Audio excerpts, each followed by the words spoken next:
जनात्तिगन्धुस्थितृत्वमन्येष्विचारितूर्णं स्तम्भेवतारस्तमनन्यलभ्यं लक्ष्मीन्द्रसम्मं शरणं प्रपद्ये श्रीरङ्गनाथषडगोप इतीन्द्रदृष्टं लक्ष्मीन्द्रसम्म षडजित्करुणैकपात्रं श्रीरङ्गवीररूराक्षडगोपकृत्यं वेदान्तदेशिक इतीन्द्रमहं प्रपद्ये श्रीमते श्रीवन् षडगोप श्रीवेदान्तदेशिक इतीन्द्रमहादेशिकाय नमः.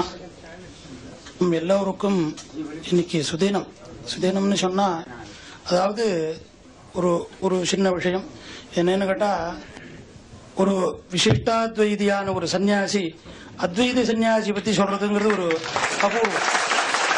அது சொல்ல வேண்டியவான ஒரு நிர்பந்தத்துக்கு வந்து கூப்பிட்ட உடனேயே நான் எங்க பெரிய ஆச்சாரியால் இருக்கா, அவளுக்கு முடியல, அதனால நான் வரல, சின்னவரை வேணா அழிச்சுன்னு போ அப்படின்னு சொன்னேன்.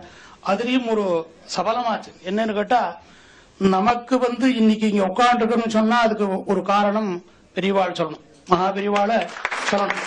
ஏன்னு கேட்டா, நாம எங்கேயோ இருந்தவரை அத்தியனம் பண்ண சொல்லி, சாஸ்திரங்கள் வாசிக்க சொல்லி, இன்னொன்னு பண்ண சொல்லி, ஒரு சமயத்துல நீ மகா பெரிய லோக பிரசித்தமாக வருவே அப்படின்னு சொன்னார். இன்னைக்கு நாம உட்காந்துருக்கோம்னு சொன்னா அது அவளுடைய ஒரு பெரிய அனுகிரகமான விஷயம்.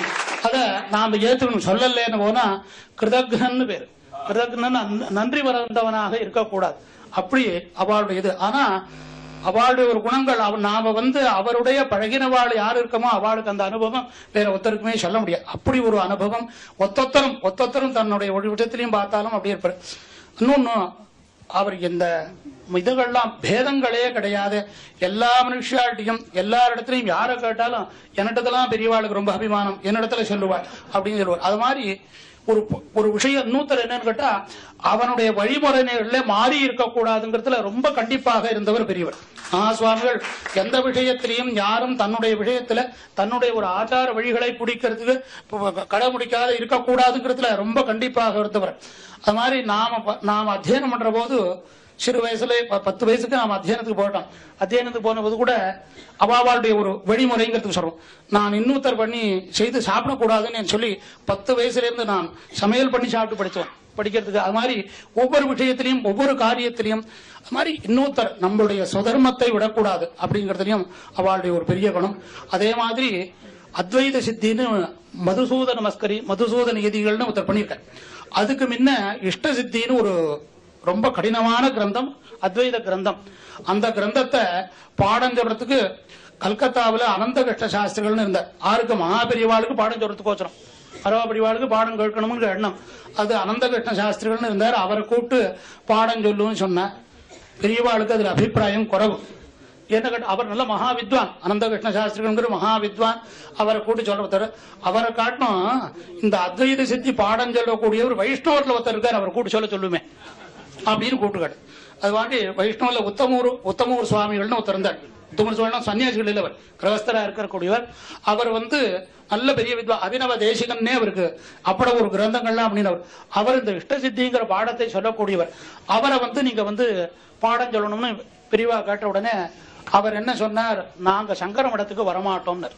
ஏன்னா அவளுடைய சம்பிரதாயத்துல விரோதம் என்ன, நாங்க அங்க வரமாட்டோம்னர். அப்படியா, வேண்டாம், மடத்துக்கு பக்கத்துல ஒரு பெரிய கொட்டகா போட்டு 3 வருஷம் இந்த சுவாமி உத்தமூர் சுவாமிகள் போய் பெரியவாளுக்கு பாடம் சொல்லிட்டு இஷ்ட சித்தி. எதுக்கு சொல்ல வரும்னா அவளுடைய சம்பிரதாயத்தை அவள் விடப்படாது. அதே மாதிரி கும்பகோணத்துல பால்யத்துல பெரியவாளுடைய பால்யத்துல இருக்கிற போது அங்க பாடம் சொல்லி கொடுத்தவர் வாஜபேயம் சுவாமின்னு. வாஜபேயம் சுவாமி கும்பகோணத்துல நிறைய யாகம் பண்ணவாள் நிறைய பேர் இருந்தா. அந்த இடத்துல யாகம் பண்ணினவாள் அங்க இருந்தவர். அவர் இருக்கிற போது என்ன பண்ணுகிட்டா, அதாவது யாருக்கு என்ன இதுக்கோ அந்த மதிப்பு கொடுக்கணுங்கிறதையும் நாம ஒவ்வொரு தெய்வத்தின் குரல்ல இதெல்லாம் எல்லாம் சொல்லிருக்கலாம். இது அவளுடைய அனுபவத்தை நமக்கு பக்கத்துல இருந்து அனுபவிக்கிறது நிச்சயம். நாம் அனுபவிச்சவன் ஏன்னு கேட்டா, அதுல ஒரு 65 இருந்து பெரியவாள் சித்தியார வரியந்தம் என்னுடைய 10வது வயசுல இருந்து அவளுடைய அனுபவம் என்கிட்ட அப்படி ஒரு இது. அப்ப சொன்ன மாதிரி வாஜபேயம் சுவாமின்னு பாடம் சொல்லுவார். அவருக்கு பலகா போட்டு உட்காந்து சொல்லிட்டு தான் கீழே உட்காந்து பாடம் சொல்லுவாள். ஏன்னு கேட்டா, அந்த இடத்துல குருங்கிறவனுக்கு மரியாதை கொடுக்கணும். தாம் சன்னியாசத்துவங்கிறது இருக்கலாம், இருந்தாலும் கூட அந்த இடத்துல அவ வாஜபேயம் யாகம் பண்ணினவர், அவருக்கு அந்த மரியாதை கொடுக்கணும்னு. அதுல வைஷ்ணவர்களோட பேதம் கிடையாது. அந்த மாதிரி அவளுக்கு ஒரு பேதம் கிடையாது. நாம ஒரு சின்ன விடயத்துல மட்டும் பெரியவாளை பத்தி சொல்லிட்டு இந்த அனுகிரகம் அவளுடைய அனுகிரகம் இத்தனை பேருக்கும் கிடைக்கணும். இந்த மாதிரி அவளுடைய அனுகிரகம் கிடைக்கிறதுக்கு நாம அவள்கிட்ட இருந்தோம்னா அது பெரிய புண்ணியம். அவள் இருக்கிறதுனால அவளை தரிசனம் பண்ணமோ பண்ணலையோனாலும் கூட அவள் இருந்த காலத்துல நாம இருந்தோம்னு சொன்னா அது நமக்கு ஒரு பெருமை, ரொம்ப பெருமை. அதை நாம ஒத்தொத்தனும் நினைச்சு பாருக்கணும். பெரியவாள் இருக்கிற காலத்துல அவர் பத்திரிகை அவருக்கு பக்கத்திலேயே பெரியவாள்கிட்ட பழக்கம் இருந்தது. பாஸ்கரன் அவருக்கு கிட்ட பெரியவாளுக்கு எத்தனையோ போயிருக்கணும். ஆனால் நாம அவளோட இவாளை காட்டிலும் நாம அவ இருக்கிற காலத்துல இருந்தோம்னு நினைக்கிறதே பெரிய புண்ணியம்.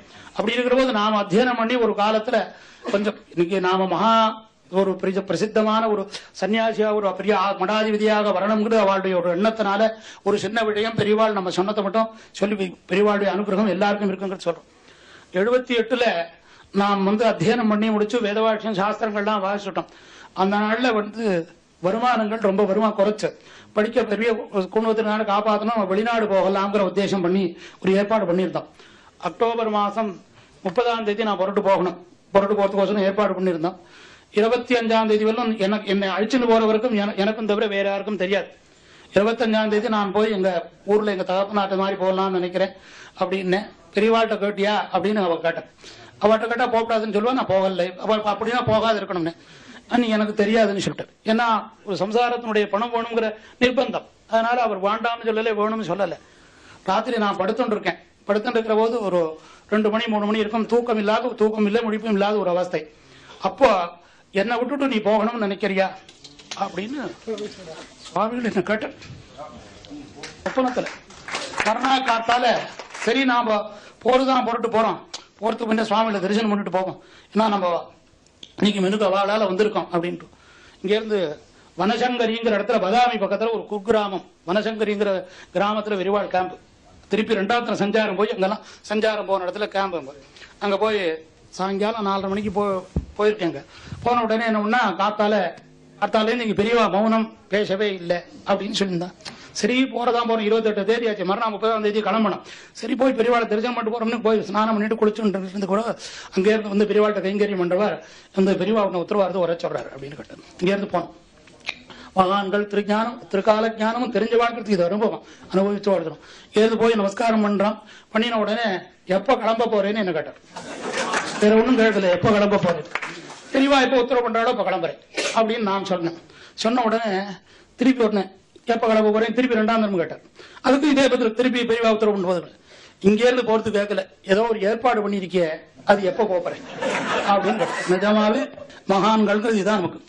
இல்ல நான் ஒண்ணும் சொல்லாதான் ஒண்ணும் இல்லையே. இல்ல நீ எதுக்கு இங்க வந்தேன்னு நான் சொல்றேன் அப்படின்னு என்னோட கூட இருந்து அனுபவிச்ச மாதிரி அப்படி அனுபவம். அவளுடைய அனுபவம் அவளுடைய அனுகிரகம். நீ ஜெர்மன் போறதுக்கு ஏற்பாடு பண்ணிருக்க. உங்க அப்பாட்ட போய் கேட்ட உடனே எங்கிட்ட கேட்டியான்னு கேட்டாரு. உங்க அப்பா ஒன்ன நான் ராத்திரி கூட்டு பக்கத்துல உட்காந்து வச்சு தடவி கொடுத்தேன் ஒல்லின்னு கேட்டேன். என்னமோ என்னுடைய கூட இருந்து இத்தனையும் பண்ணினா மாதிரி. உடனே நம்மளுக்கு எத்தனை என்ன வாசிச்சிருந்தாலும்னா உடனே தோணித்து வாஸ்தவம் தான், அதனால தான் வந்தேங்க அப்படின்னு. உனக்கு அப்போ எனக்கு சொல்லி கொடுத்தது நம்மளுடைய ஆச்சாரத்தையும் தர்மத்தையும் விட்டுவிட்டு நீ இவ்வளவு ஆச்சாரமா இதுவா இருக்கிற போது இதை விட்டு நீ அங்க போய் சம்பாதிச்சு பணம் தான் நமக்கு முக்கியமா, உன்னுடைய சுதர்மம் முக்கியம் இல்லையா அப்படின்னு கேட்டார். பதில் சொல்ல தெரியல. ஏன்னா அப்போ நம்மளுடைய அஜ்ஞானம் பணத்தினுடைய அபிமானம் வேணும்னு தோணித்து. அப்போ பணத்தை தேடிண்டு நீ போகக்கூடாது, பணம் உன்னை தேடிண்டு வரணும். நீ எங்கேயும் போக வேண்டாம், என்னோடய நீ இரு. உனக்கு எல்லாம் பெருமாள் கொடுப்பார். நீ பெரிய வித்வானா வருவ. பெரிய ஒரு மகான்களுடைய வாயிலாக ஒரு வார்த்தை வந்ததுன்னா அந்த வார்த்தை நிச்சயம் சத்தியம். அப்ப சொன்னா அவ எவ்வளவோ அவளை மாதிரி படிச்சவாளோ வாசிச்சவாளோ ஒருத்தரும் கிடையாது. இந்த வார்த்தை சத்தியமான வார்த்தை, பெரியவாள் சொன்ன வார்த்தை. எனக்கு சாப்பிட்டு வயசாச்சு, நீ படிச்சு வயசாச்சுன்னு உன்னை எல்லாரும் சொல்லணும் அப்படின்னு சொல்லிட்டு ஒரு சபையில இவன் நல்ல வித்வான் அப்படின்னு பெரியவாள் வாயால நம்ம வித்வான்னு சொல்ல முடியுமாக நாம நடந்துடும். அப்ப சொல்லிட்டு நீ போக வேண்டாம். போகாத இருந்தேன். எனக்கு பதிலாக இன்னொருத்தர் போனார். அவர் போனவர் வேற ஏதோ வழிமாறி படுத்து. இந்த வழிமாறாத இருக்கணும், திருத்தி பணிகள். ஏன்னா பகவான் என்ன பண்ணுவன்னு கேட்டா, தப்பு பண்றவன திருத்தி தன் வழியப்படுத்துவன். அந்த மாதிரி யாராரு எப்படி இருக்காளோ அவளை திருத்தி தன் வழிக்கு கொண்டு வரணும். முதல்ல சொல்ல மாட்டார். இப்போ அவர் தர்பார் வந்து இப்போ சுப்பிரமணிய சுவாமி சொன்ன மாதிரி வந்த உடனே நீ யாரும் போயிட்டு வந்து போன திருப்பி கூப்பிட்டான்னு முதல்ல கூட்டு விசாரிச்சுட மாட்டார். அப்படி அவளை கூட்டு திருத்தி படிகொண்டு அப்படி தனக்கு ஒரு அனுகிரகம் பண்ணணும்னு பண்ண அந்த மாதிரி மகான்களுடைய ஒரு அனுகிரகமும் அது பேதம் இல்லாத வைஷ்ணவாள் ஸ்மார்த்தாள் இன்னொருத்தருங்கிற பேதம் இல்லாதையும் நம்மளுடைய அனுகிரகத்தை பண்றதுக்கோசரம் அவள் நமக்கு ஜீவிச்சிருந்தா. இப்பவும் சொல்ற மாதிரி அந்த ஸ்தூல சரீரம் தான் போச்சே தவிர சூட்சுமான சரீரம் இருந்துட்டு நம்ம இத்தனை பேருக்கும் அனுகிரகம் பண்ணிட்டு தான் இருக்கு. அந்த அனுகிரகத்தினுடைய விசேஷத்தினாலதான் நாமல் இன்னைக்கு ஜீவிச்சிருக்கோம். எத்தனையோ காரியங்கள் நடக்கிறதுன்னு சொன்னா ஒரு மகான்களுடைய ஆசீர்வாதங்களோ மகான்களுடைய அனுகிரகமோ இல்லாத போனா எந்த ஒரு காரியமும் நடக்காது. அதுல இப்ப கலியுகத்துல நாம பிரத்யட்சமாக நாம பார்த்து எங்க சுவாமிகள் எனக்கு ஆச்சாரியனாரோ 40